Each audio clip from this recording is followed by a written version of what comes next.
Our next presentation is beginning now.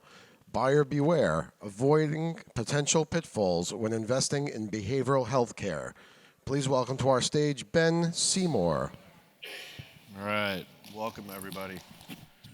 Thanks for coming. The purpose of this presentation is to help you not lose money. So if you're in here, give yourself a pat on the back because everybody else out there is gonna probably lose money as a result of not being in here. But I want to start by thanking Jordan and BHASe for asking me to speak. This has been a great event for me. I've been in the industry over 20 years in behavioral health, and I think that a lot of times there's a lot of taboos within our industry around outside funding, and I'm going to talk about that in today's presentation. I'm going to start with a quick introduction, and I started in the behavioral health field in 1999. I was trained as a frontline counselor in SUD, and I worked at a place called Michael's House in Palm Springs, California, who was eventually acquired by Foundations Health, which was eventually acquired by UHS, right? So, as we're talking about the roll-up of the industry and consolidation, we've been watching it happen for a while now. And so, but what happened after that was I started a national intervention firm, flying around putting people in treatment, and then sold that company in 2009, which I then opened my first outpatient clinic in Boise, Idaho. And I started that program with the founder of Michael's House was named Arlene Rosen, and she was a powerhouse within our industry. And she loaned me $30,000 to start that outpatient clinic, and what I did with that was then turn that into a $25 million top line company within a few years. So basically started my first outpatient clinic, and then from there built a freestanding hospital, which was the ASAN level 3.7 hospital. And we knew that basically the industry was headed towards in-network contracting. And a lot of people did not know that. Out-of-network was paying really well. And so people just wanted to ride that gravy train until it kind of ended. And so we knew where it was headed, so we were able to negotiate really favorable rates. So in 2017, I brought in the vice president of Bear Stearns Lehman Brothers and a private family fund out of Ohio, and they invested in me they actually approached me and then invested in me to do de novo expansion across the country. And so that became North Point Recovery, which today is over $50 million top line company. And so that program has really grown. I stayed on as CEO until the end of 2017, early 2018, and I still have minority ownership in that. But after I exited that company, John Southworth asked me to take over his firm, and that's a national intervention firm. We do events, and I also run the Physicians Health Program for the state of Idaho. But additionally to that, we do a lot of addiction treatment consulting, so consulting for behavioral health companies. I've been fortunate enough in my career to build a reputation and consult with some of the best programs throughout the country. Harvard called me and asked me to come in and consult on a project for them. So I've gotten to work with a lot of people really making some significant shifts within the space. I also founded a revenue cycle management company in 2019, and that was really born out of consulting, because what we were doing was going in and we were finding that a lot of the boutique providers that are very heavy on the clinical side were not being able to capture their revenue like they needed to. And so we were able to come in and help them tell that story and fight these battles with the payers. Currently, I'm assisting with the deployment of over $90 million into the behavioral health space. So it is, and that's all through consulting. And so I can tell you that 70 million of that is with new startups, and the other 20 million of that is either repurposing programs, growing programs, or expanding their footprint throughout the US. So that is currently kind of what it looks like for me. So a lot of today's presentation is through the scope of a consultant who is hired to come in third party and look at these companies objectively.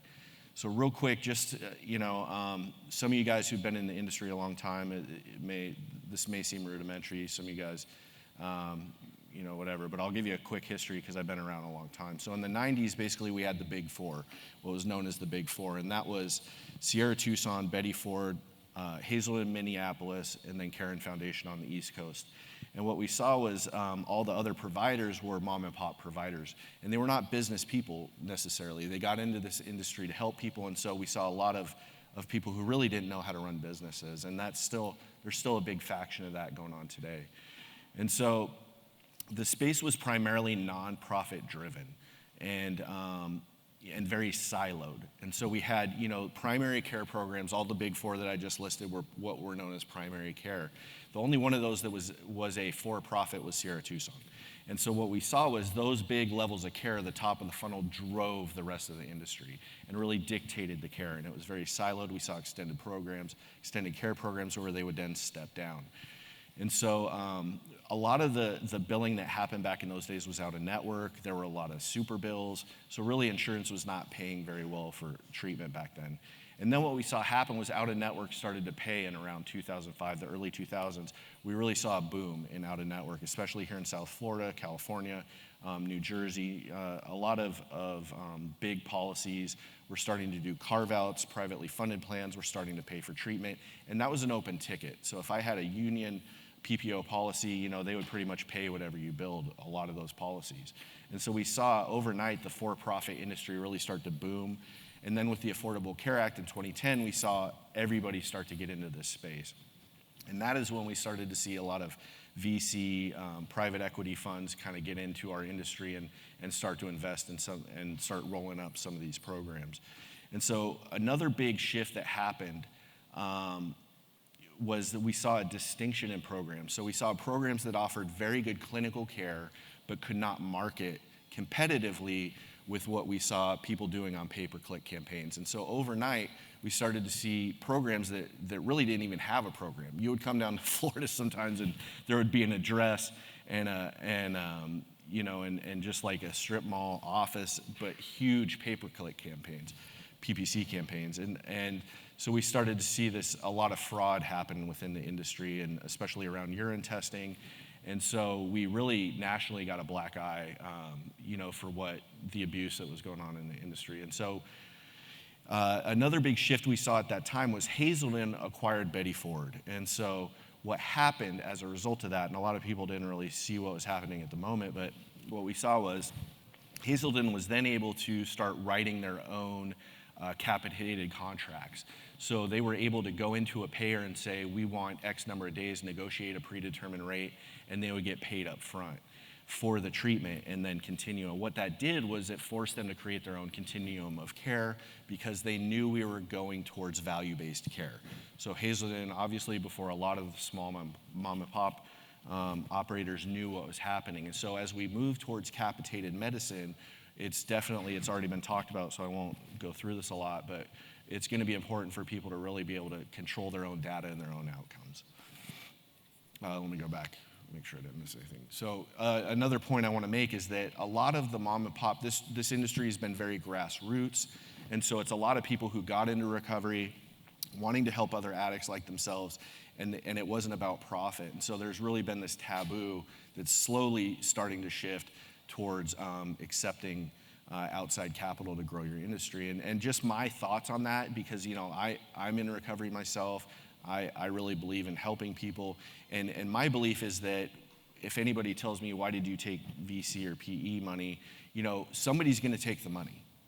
Somebody's going to be out there scaling, and it might as well be somebody who does good work, has the heart in the right place, and is really wanting to help people. And I believe there's a winning combination that we can do to really create great profits by putting the mission first.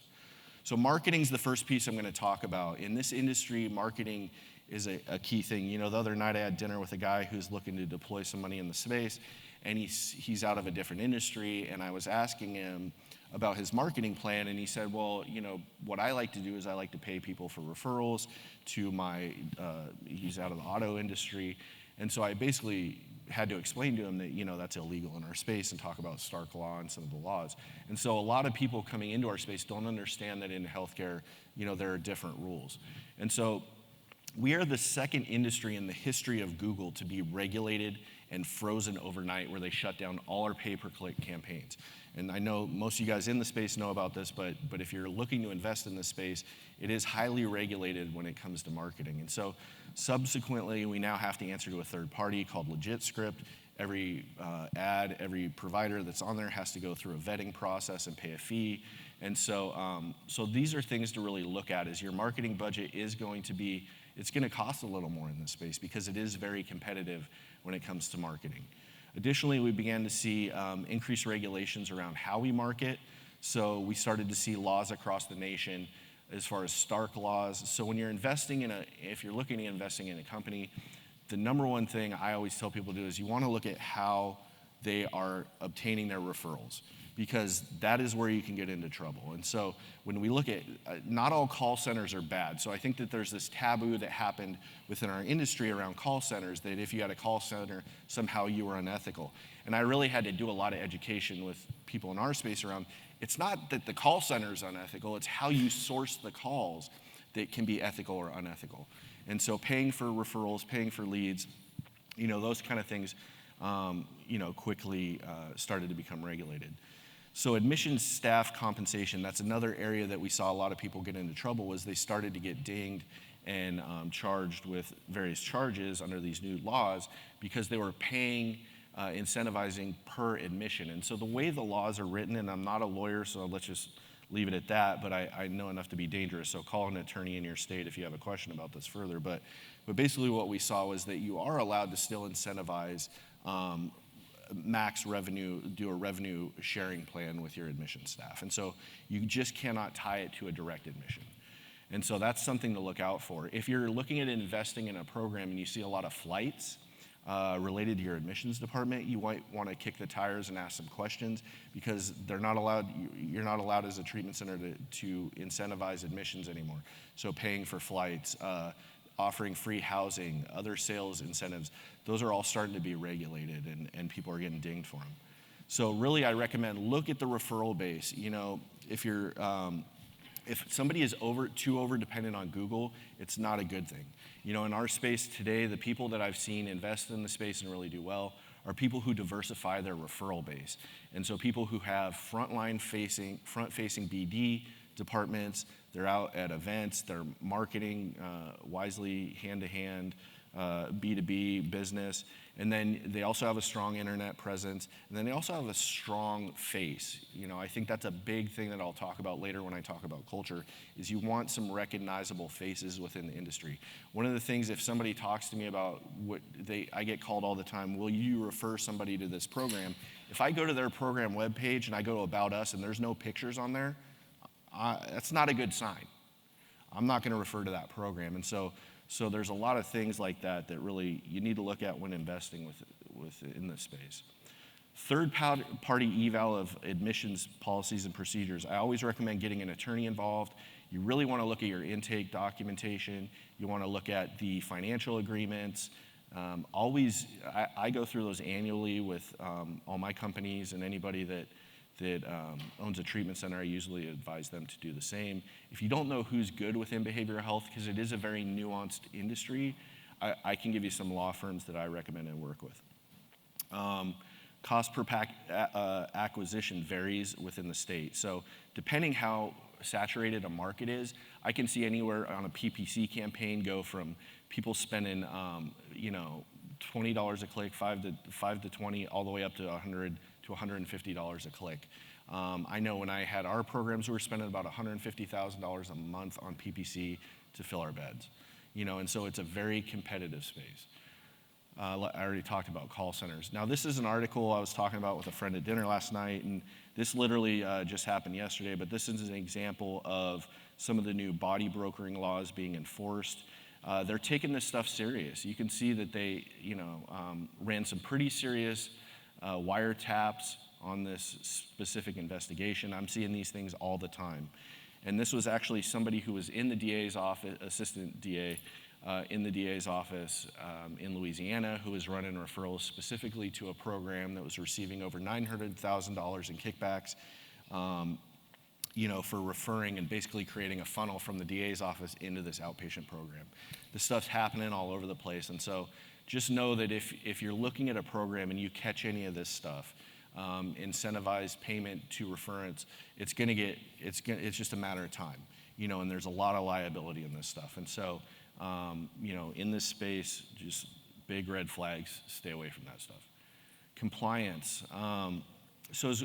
when I consult with programs and I go in and I really look under the hood, the biggest exposure risk to an owner is typically going to be around patient safety. So when we talk about sentinel events, and then we get into billing related matters. So those are really the biggest ones that we see when we go in and look at programs. So, and I'm going to talk about those for a second here. So I encourage everybody, always pull all the state investigations, the audits, the visits, joint commission visits. You really want to get familiar with how the program or the company that you're investing in, what have those visits looked like? Have they had any sentinel events? Have they had patients die in their care?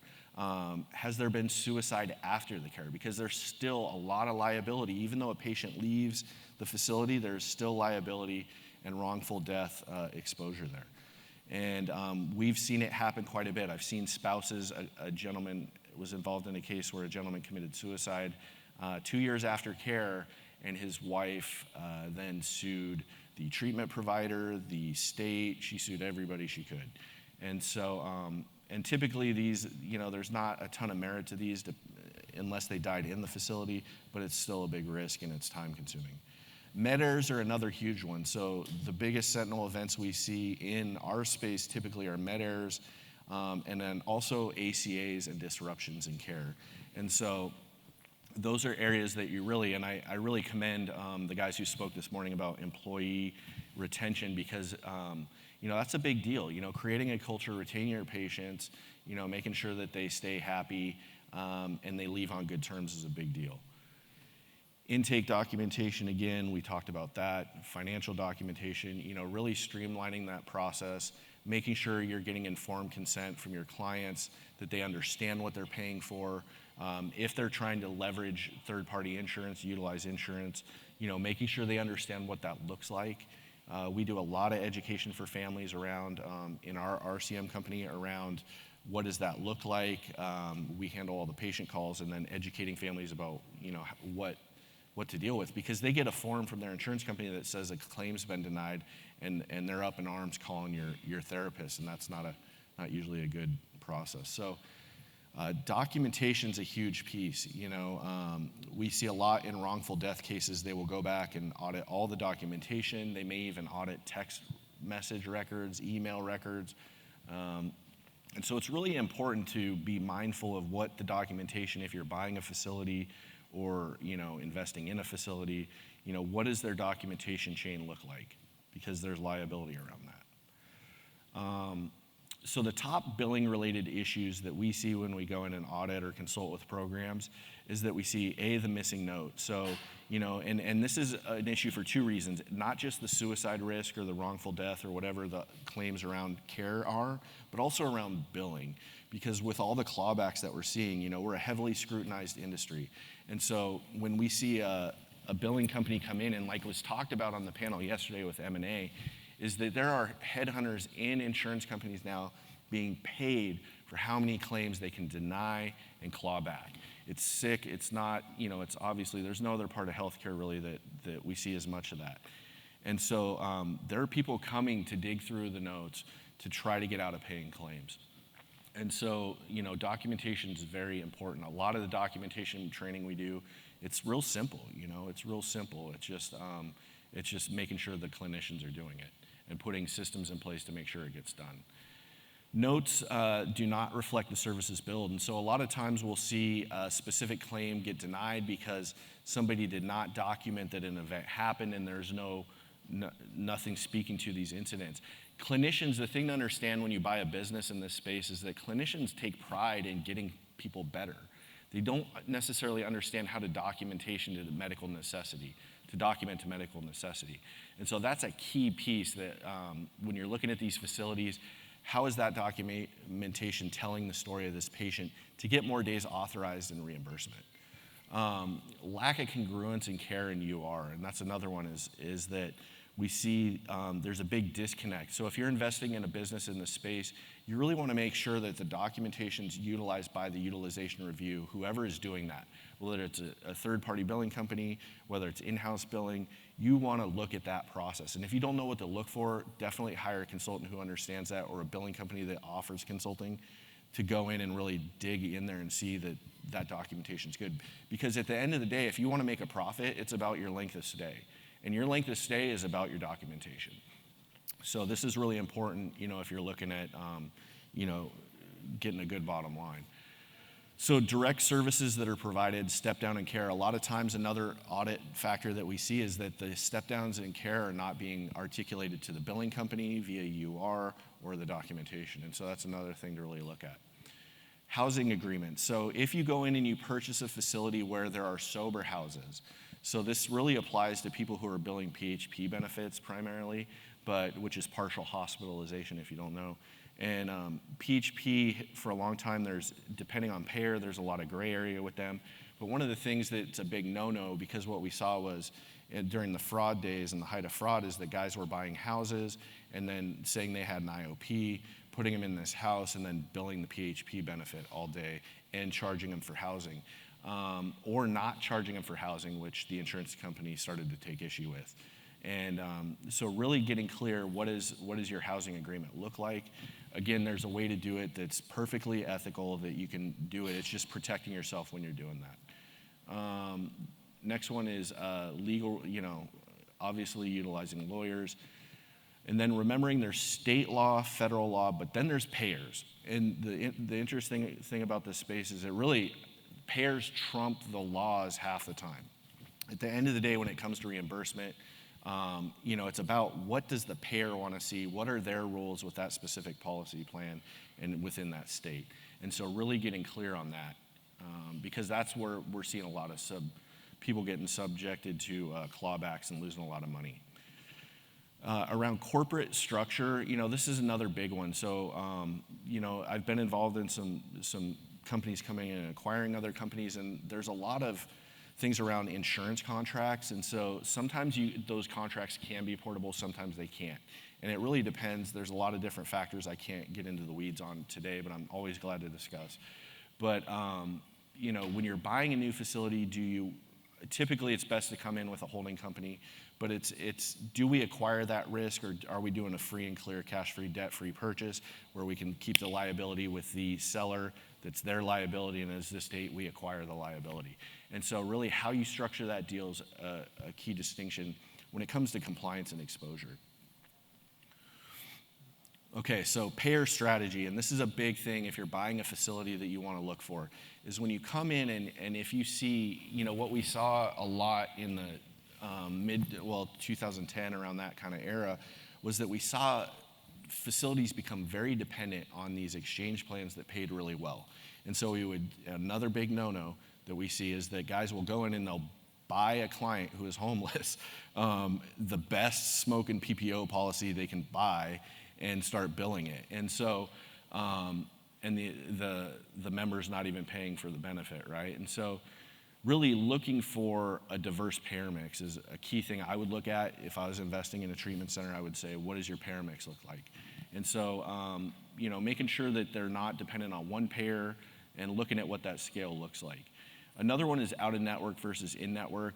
Do they have in-network contracts? Like I talked about earlier, a lot of providers got caught off guard when things started going in-network. They were behind the curve. Payers counted on that, and then they blocked them out of the network, or they gave them really bad rates.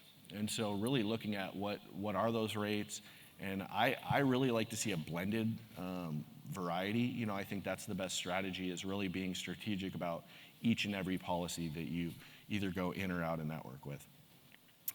Inadequate billing processes. This is, the way that usually shows up in an audit if you're looking at a program is a huge aging report. Typically 210 is my rule of thumb. Like you're not going to collect on stuff that's over 210 days old. And so typically I advise people to write that stuff off. So really looking for those aging reports and do they have the systems in place? One thing when I had my facilities that I did was I hired an in-house person that was, even if when I was using a third-party billing company, I hired a person in-house to really go through and match up the aging reports to each claim, to what I'm being billed by my billing company. And so there's a lot of things you can do to really clean that up. Let me look here. What percentage are they collecting on billed claims? I think the old kind of rule of thumb is typically 30%.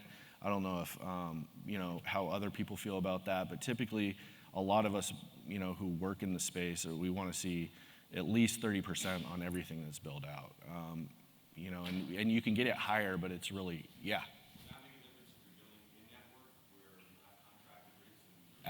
Absolutely, and that is absolutely nuanced and good question.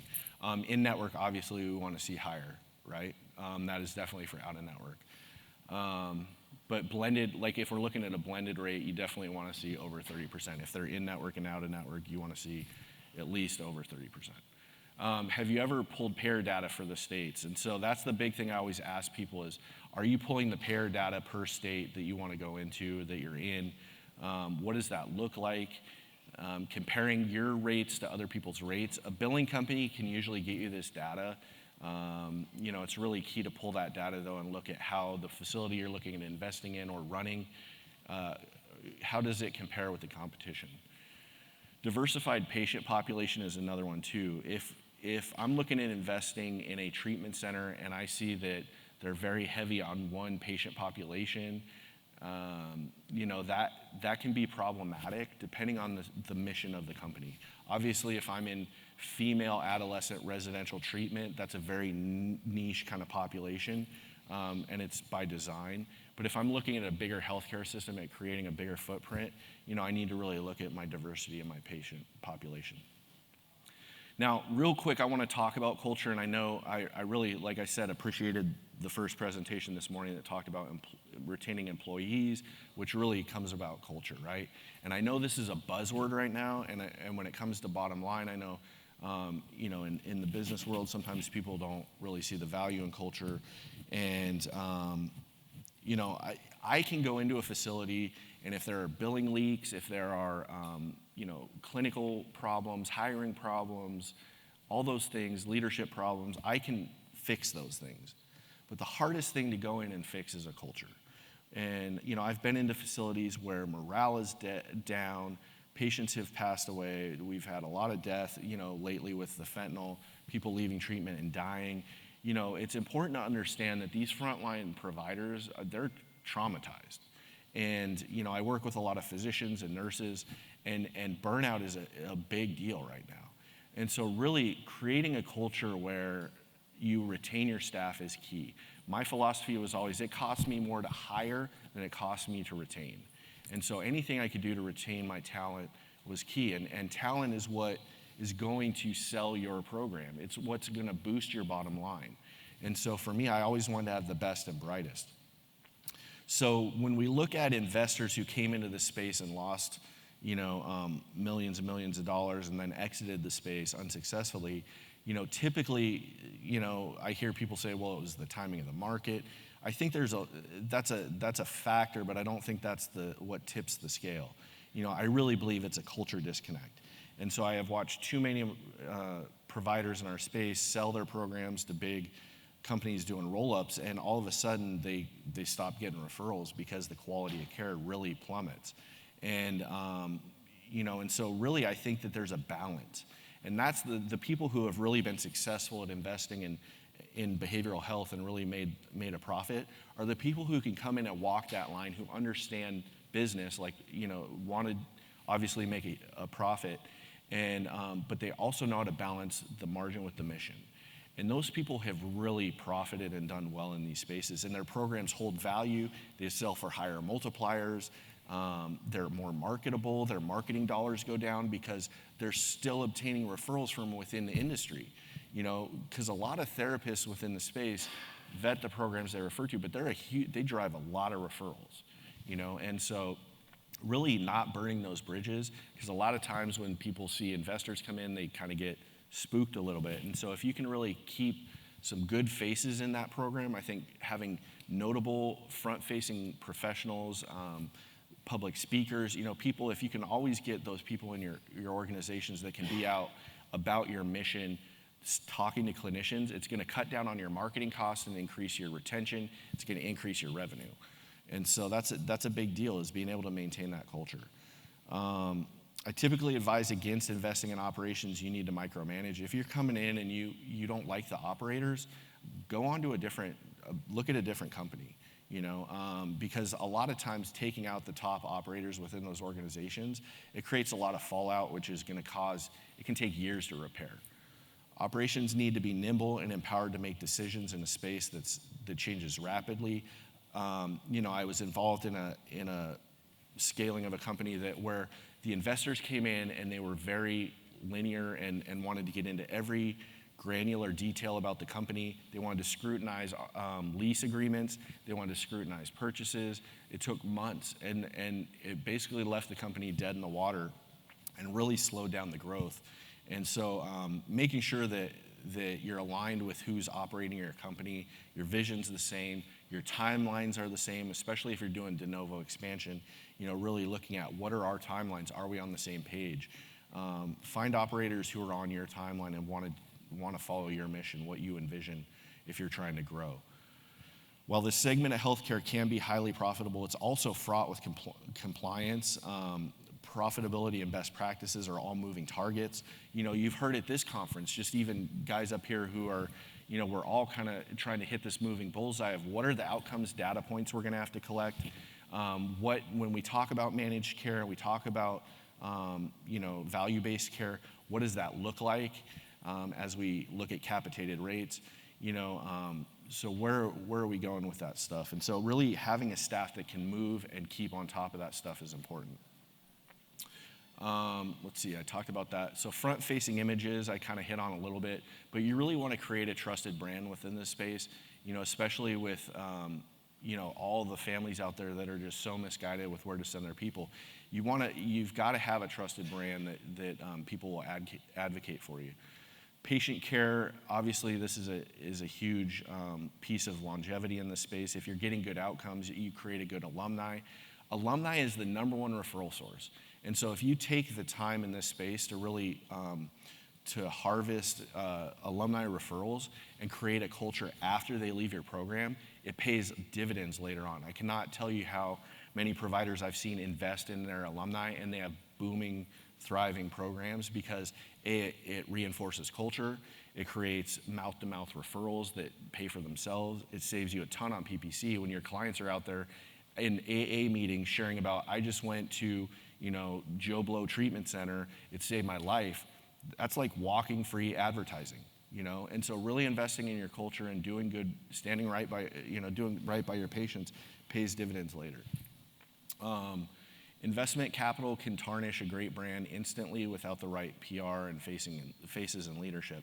And, and I'm not going to name specific names, but I've seen a lot of programs who really outside investors come in, they buy this great brand and immediately tarnish it by, firing people, beating up the bottom line, cutting staff, cutting down on amenities, really beating up the bottom line. It kills a program. And so being smart about if you are going to scrutinize, your spend, do it wisely, and be mindful of what that looks like, the optics of it. The investors who can balance mission and margin, which I talked about. And so those are the big ones there. I've got about 7 minutes left, and so one thing I want to do real quick is is talk about have you guys do a quick exercise with me. And so I want everyone to just take your hands and put them together like this, and just feel how that feels. And I want you to take them apart, and I want you to put the other hand intertwined under. How does that feel? Different, awkward, right? Uncomfortable.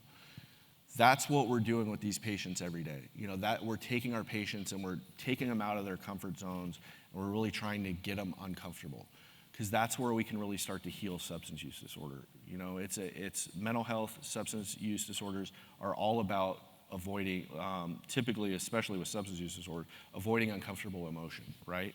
And so really, when we start patients on new medications, we're integrating them into our milieu. We really want to make sure that we're creating safe, comfortable environments for them and giving them the staff and support they need. If you, like I say, mission and margin, if we balance that right, you can create really highly profitable businesses within this space and help a lot of people. And so it's a win-win, and there's a way to do that. I'm going to open it up to questions. Does anybody have any questions? Okay. Well, I appreciate your time today. Yeah.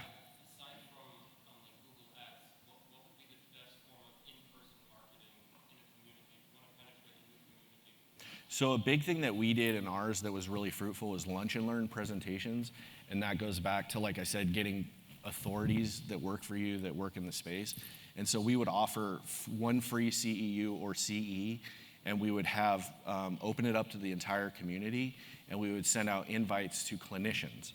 And those clinicians will, if they like what they see and they like your presentation, they will refer to you. And it really creates a good culture within the community, and they just start referring people. And so that's a good one that we did. Another good one is conferences. You know, I do believe having some of your people speak at conferences or go to conferences and meet other businesses, really get into the space, put the brand out there, and participate within the industry.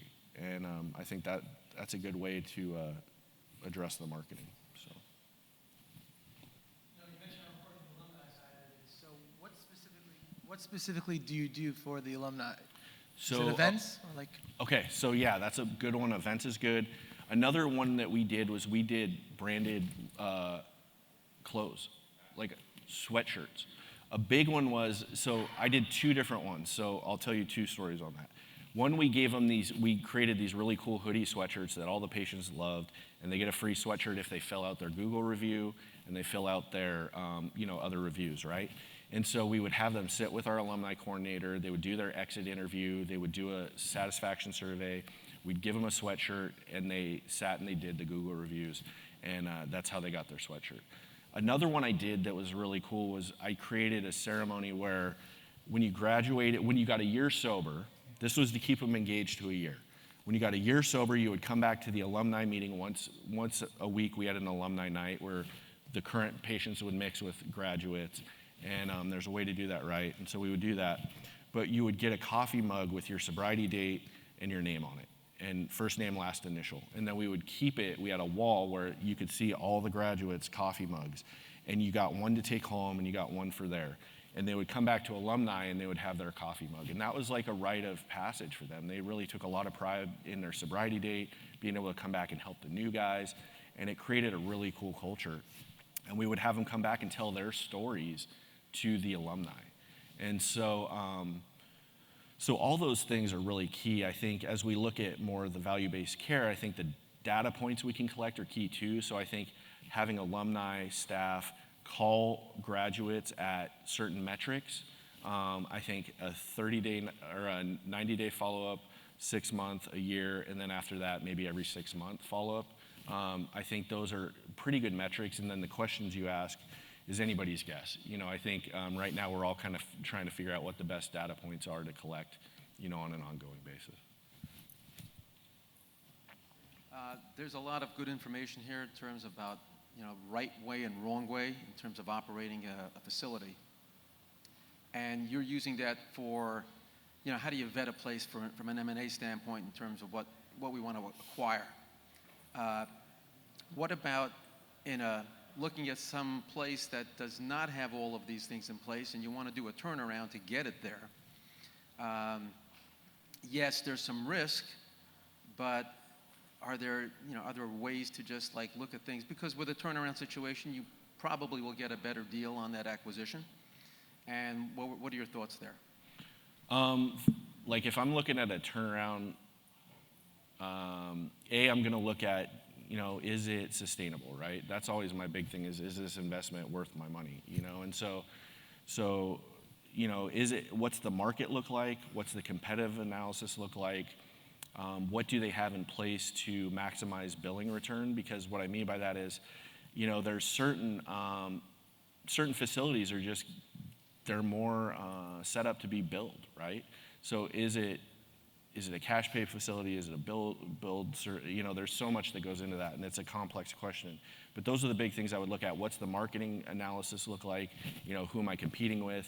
Can we fill the beds? You know, and that's a big one because, you know, I have people that you could build the most beautiful facility in the world, but if you can't fill the beds, it's not going to make it, right? And so that's another piece, you know, is you know, how hard is it to market, you know?